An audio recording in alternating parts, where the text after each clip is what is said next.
Halo sahabat intelektual yang ganteng-ganteng, yang cantik-cantik. Apa kabar semua? Ya pasti sehat, saya tahu. Kita semua pasti sehat karena kita orang-orang yang kuat. Anak Indonesia itu anak yang kuat. Supaya tidak bingung, tidak heran, tidak penasaran mengapa saya berada di sini dan untuk apa, mengapa Anda juga menonton video ini dan untuk apa. Ya, betul sekali. Di sini kita akan berbicara mengenai bahasa kita, bahasa Indonesia tercinta. Tercinta. Maksud saya membuat video ini karena pertama-tama tugas bahasa Indonesia oleh dosen yang paling ganteng. Jadi dalam video ini akan dibahas mengenai penggunaan bahasa, penggunaan kata atau penulisannya yang sering keliru, yang terjadi di sekitar kita, di lingkungan terdekat kita.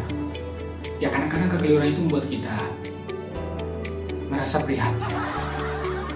Tidak hanya itu, bahkan ada yang sakit perut, ada yang batuk-batuk, ada yang bersin, pusing.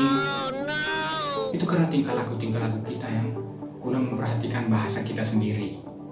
Nah, kita sebagai makhluk sosial, sebagai manusia yang baik, yang budiman, yang murah hati, rajin menabung dan tidak sombong, maka menjadi kewajiban kita juga untuk memberikan klarifikasi, memberitahu bahwa itu keliru, tidak sesuai dengan pengejaan bahasa Indonesia yang baik dan benar.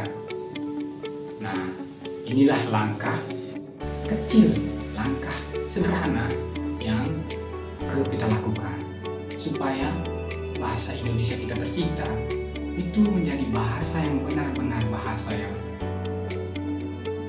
mantap. Oke, tanpa berlama-lama langsung saja ke poinnya, ya ke poinnya. Nah, di sini akan disampaikan oleh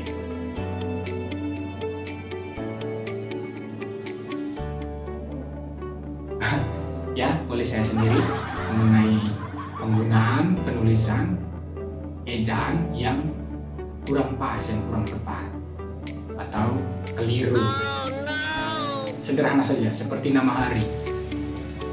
Hari yang pertama, nama hari yang pertama maksudnya hari Senin. Hari Senin ini seringkali disalah ucapkan.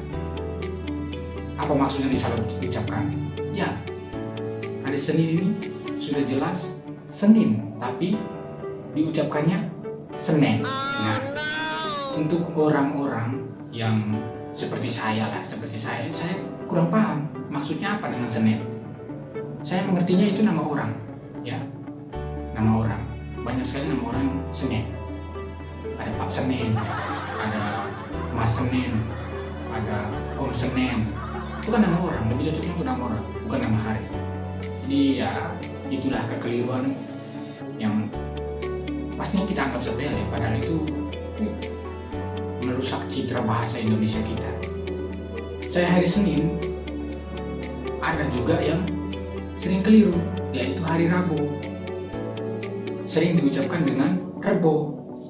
Wah, apalagi ini Rebo? Makin bingung. Nah, yang baik dan benar untuk mengucapkan nama hari, khususnya hari yang satu ini, itu hari Rabu, bukan Rebo. Jadi jangan menyusahkan orang lain, jangan membingungkan orang lain. Nah, itu mengenai pengungkapan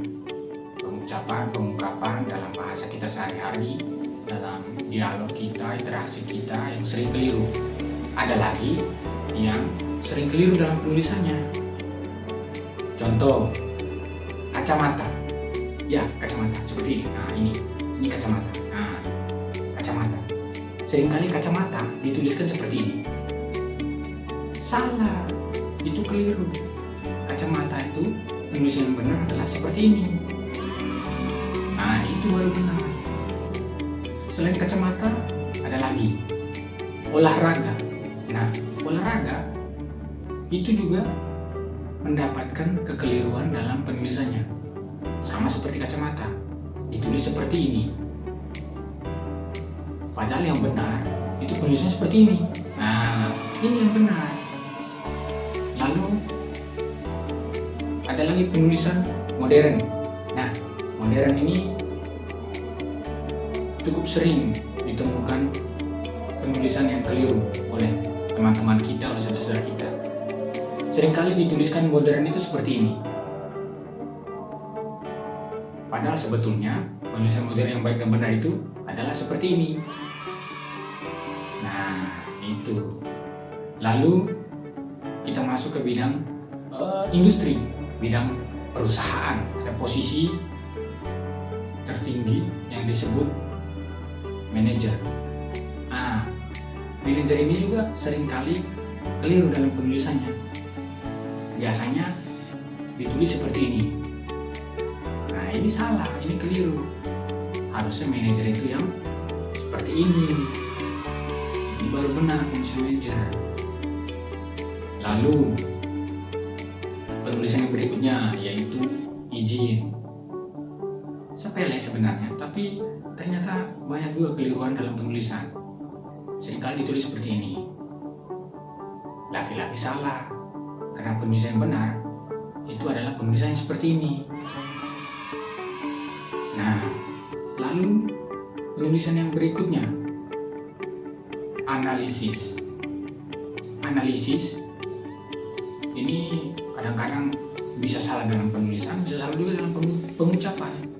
Banyak kali kita mendengar orang yang mengatakan bahwa berdasarkan analisa, oh, beliau telah menganalisa bla bla bla bla. Ya, itu keliru, itu penggunaan kosakata yang keliru. Biasanya juga ditulis seperti ini. Keliru. Harusnya ditulis analisis. Lalu hakikat. Hakikat ini kalau biasa kita dengar orang-orang mengatakannya dengan sebutan hakikat. Bahkan dituliskan juga dengan tulisan seperti ini. Itu keliru, itu bukan penulisan kosakata yang benar. Yang benar itu adalah seperti ini. Lalu kosakata yang terakhir. Kosakata yang terakhir itu andal. Andal ini kadangkala juga dalam pengucapan dan penulisan sering keliru. Sering diucapkan dengan kata handal. Dituliskan juga demikian, keliru. Ini tidak pas. Yang benar adalah andal tanpa H. Nah, seperti ini tulisannya. Ya, saya rasa sampai di sini dulu. Cukup 10 kosakata yang saya bagikan supaya kita bisa teliti lagi, bisa tepat dalam mengucapkan dan juga dalam menuliskannya, supaya ya lawan bicara yang menjadi partner pembicaraan kita itu mengerti dan paham, tidak kebingungan. Kasihan, masa dia harus pulang dengan keadaan pusing, dengan keadaan stres, dengan keadaan sakit kepala, memikirkan apa yang kita sampaikan yang sebenarnya keliru. Demikian dulu dari saya. Jangan rindu dengan saya. Mungkin kita berjumpa untuk pertama dan terakhir kalinya. Sekian dan terima kasih.